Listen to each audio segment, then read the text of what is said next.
Hello दोस्तों, assistant professor परीक्षा 2025 के लिए भारतीय अर्थव्यवस्था से संबंधित महत्वपूर्ण तथ्यों को देख रहे हैं हम लोग। अर्थव्यवस्था का वर्गीकरण 3 श्रेणियों में किया जाता है: पूंजीवादी अर्थव्यवस्था, राज्य अर्थव्यवस्था, मिश्रित अर्थव्यवस्था। भारत, मलेशिया, इंडोनेशिया में मिश्रित अर्थव्यवस्था है। 1776 ईस्वी में प्रकाशित एडम स्मिथ की किताब द वेल्थ ऑफ नेशन को पूंजीवादी अर्थव्यवस्था का उद्गम स्रोत माना जाता है।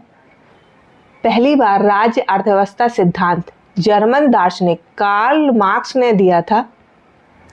अर्थव्यवस्था की आर्थिक गतिविधियों को 3 श्रेणियों में बांटा गया है: प्राथमिक क्षेत्र, इसके अंतर्गत कृषि, पशुपालन, मत्स्य पालन, खनन आदि गतिविधियां आती हैं। इसमें संलग्न श्रम की प्रवृत्ति को रेड कॉलर जॉब कहते हैं। द्वितीयक क्षेत्र, इसमें लौह इस्पात उद्योग, वस्त्र उद्योग, इलेक्ट्रॉनिक आदि गतिविधियां आती हैं। इसमें लगे श्रमिकों को व्हाइट कॉलर जॉब के अंतर्गत रखा गया है, जबकि उत्पादन प्रक्रिया में प्रत्यक्ष रूप से संलग्न श्रमिकों को ब्लू कॉलर जॉब के अंतर्गत रखा गया है। तृतीय क्षेत्र, इसमें बीमा, बैंकिंग, चिकित्सा, शिक्षा, पर्यटन आदि सेवा क्षेत्र को सम्मिलित किया जाता है। किसी देश की आर्थिक समृद्धि का सर्वाधिक उपयुक्त मापदंड प्रति व्यक्ति वास्तविक आय होता है। मानव विकास सूचकांक का प्रतिपादन 1990 में यूएनडीपी से जुड़े अर्थशास्त्री महबूब उल हक द्वारा किया गया। मानव विकास सूचकांक के 3 आधारभूत आयाम हैं: स्वास्थ्य, शिक्षा, जीवन निर्वाह स्तर। भारत की राष्ट्रीय आय एवं प्रति व्यक्ति आय की गणना का सर्वप्रथम प्रयास दादा भाई नौरोजी ने 1967-68 में किया। किसी भी अर्थव्यवस्था में एक वर्ष के दौरान उत्पादित अंतिम वस्तुओं एवं सेवाओं का मूल्य राष्ट्रीय आय कहलाता है। भारत में वित्तीय वर्ष 1 अप्रैल से 31 मार्च तक होता है। केंद्रीय सांख्यिकीय संगठन, जिसकी स्थापना 1951 में हुई थी, राष्ट्रीय आय के आकलन एवं प्रशासन का कार्य करती है। साइमन कुज़नेट्स को राष्ट्रीय आय लेखांकन का जन्मदाता माना जाता है। भारत में राष्ट्रीय आय के अनुमान के संबंध में उत्पादन, आय और व्यय विधि का मिश्रित प्रयोग किया जाता है। भारत में पूंजी निर्माण संबंधी आंकड़े CSO केंद्रीय सांख्यिकीय कार्यालय द्वारा तैयार किए जाते हैं। 1938 में भारतीय राष्ट्रीय कांग्रेस ने जवाहरलाल नेहरू की अध्यक्षता में राष्ट्रीय नियोजन समिति का गठन किया। 1945 में श्री M.N. राय ने जन योजना बनाई। 1950 में जयप्रकाश नारायण ने सर्वोदय योजना प्रकाशित की। 15 मार्च 1950 में योजना आयोग का गठन एक गैर संवैधानिक निकाय के रूप में किया गया। प्रथम योजना आयोग के अध्यक्ष जवाहरलाल नेहरू तथा उपाध्यक्ष गुलजारी लाल नंदा थे। अब हम पंचवर्षीय योजनाओं को देख लेते हैं, बहुत आती है। प्रथम पंचवर्षीय योजना 1951 से 56 तक, ये हैरोल्ड डोमर मॉडल पर आधारित है।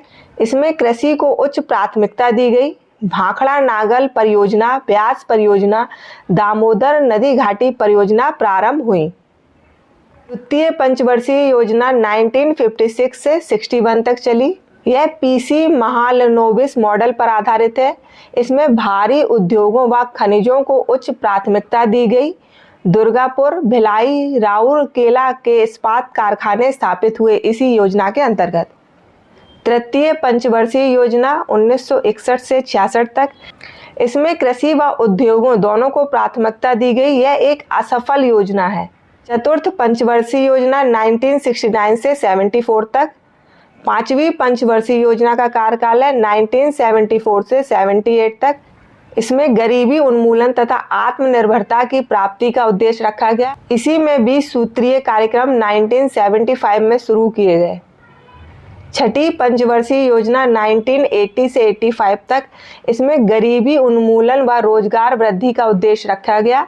सातवीं पंचवर्षीय योजना 1985 से 90 तक चली। इसमें भोजन, काम और उत्पादन का नारा दिया गया। इसी के अंतर्गत जवाहर रोजगार योजना प्रारंभ की गई। आठवीं पंचवर्षीय योजना 1992 से 97 तक चली। रोजगार, शिक्षा, जन स्वास्थ्य को प्राथमिकता दी गई। इसमें 1993 में प्रधानमंत्री रोजगार योजना प्रारंभ हुई और 1993 में राष्ट्रीय महिला कोष की भी स्थापना हुई। इस नवी पंचवर्षीय योजना, इसका कार्यकाल 1997 से 2002 तक रहा। 10वीं पंचवर्षीय योजना 2002 से 2007 तक चली। इसका उद्देश्य देश में गरीबी और बेरोजगारी समाप्त करना था। यह सबसे सफल योजना है। 11वीं पंचवर्षीय योजना 2007 से 2012 तक चली और 12वीं पंचवर्षीय योजना का कार्यकाल 2012 से 2017 तक था। विकासशील देशों के संबंध में पहला वैश्विक गरीबी अनुमान वर्ल्ड डेवलपमेंट रिपोर्ट 1990 में मिलता है। सैद्धांतिक रूप में गरीबी की माप करने के लिए सापेक्षिक एवं निरपेक्ष प्रतिमानों का प्रयोग किया जाता है। सापेक्ष गरीबी स्पष्ट करती है कि विभिन्न आय वर्गों के बीच कितनी विषमता है। सापेक्ष गरीबी को मापने की दो विधियां हैं, लॉरेंज वक्र व गिनी गुणांक। निरपेक्ष गरीबी का निर्धारण करते समय मनुष्य की पोषक आवश्यकताओं तथा अनिवार्यताओं के आधार पर आय अथवा उपभोग व्यय के न्यूनतम स्तर को ज्ञात किया जाता है। भारत में निर्धनता रेखा के निर्धारण का पहला आधिकारिक प्रयास योजना आयोग द्वारा जुलाई 1962 में किया गया। Poverty and un-British rule in India दादा भाई नेहरू की पुस्तक है। गरीबी निर्धारण से संबंधित प्रमुख समितियों को हम लोग देख लेते हैं। बाई के अलग समिति 1979, लकड़वाला समिति 1989, सुरेश तेंदुलकर समिति 2004, सी रंगराजन समिति 2012। भारत में गरीबी एवं बेरोजगारी उन्मूलन से संबंधित प्रमुख योजनाओं को देख लेते हैं हम लोग। अन्नपूर्णा योजना 2 अक्टूबर 2000, राष्ट्रीय ग्रामीण रोजगार गारंटी अधिनियम नरेगा 2 फरवरी 2006 और 2 अक्टूबर 2009 को इसका नाम परिवर्तित करके मनरेगा हो गया। प्रधानमंत्री सुरक्षा बीमा योजना 9 मई 2015, अटल पेंशन योजना 9 मई 2015, प्रधानमंत्री जीवन ज्योति बीमा योजना 9 मई 2015, बच्चों को निःशुल्क शिक्षा एवं अनिवार्य शिक्षा का अधिकार अधिनियम 2009 1 अप्रैल 2010 से प्रभावी हुआ।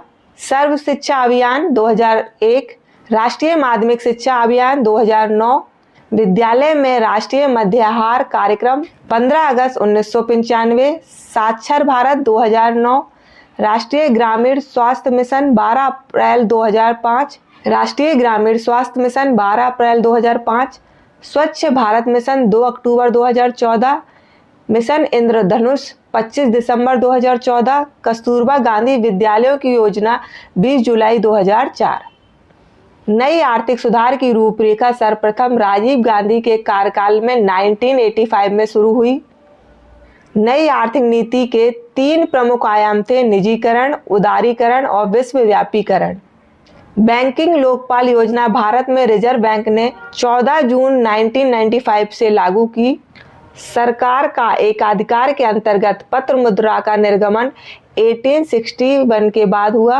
1987 में सबसे पहले महात्मा गांधी के चित्र वाले 500 के नोट आए के निर्गमन का दायित्व आरबीआई को दिया गया।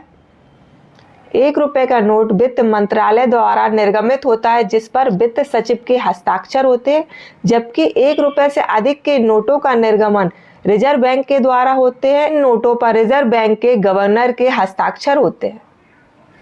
रिजर्व बैंक द्वारा निर्गमित सभी नोटों पर हिंदी तथा अंग्रेजी को मिलाकर कुल 17 भाषाएं लिखी होती हैं। भारतीय प्रतिभूति एवं विनिमय बोर्ड सेबी की स्थापना 12 अप्रैल 1988 को हुई। इसका मुख्यालय मुंबई में है। रिजर्व बैंक की स्थापना 1 अप्रैल 1935 की हुई और 1 जनवरी 1949 को इसका राष्ट्रीयकरण किया गया। रिजर्व बैंक केंद्रीय बैंक है। इसका मुख्यालय मुंबई में है। हिल्टन यंग आयोग पहला आयोग था जिसने केंद्रीय बैंक के रूप में रिजर्व बैंक ऑफ इंडिया की संस्तुति की। भारत रिजर्व बैंक का लेखा वर्ष 1 जुलाई से 30 जून तक है। 19 जुलाई 1969 ईस्वी को 14 बड़े व्यावसायिक बैंकों का राष्ट्रीयकरण किया गया।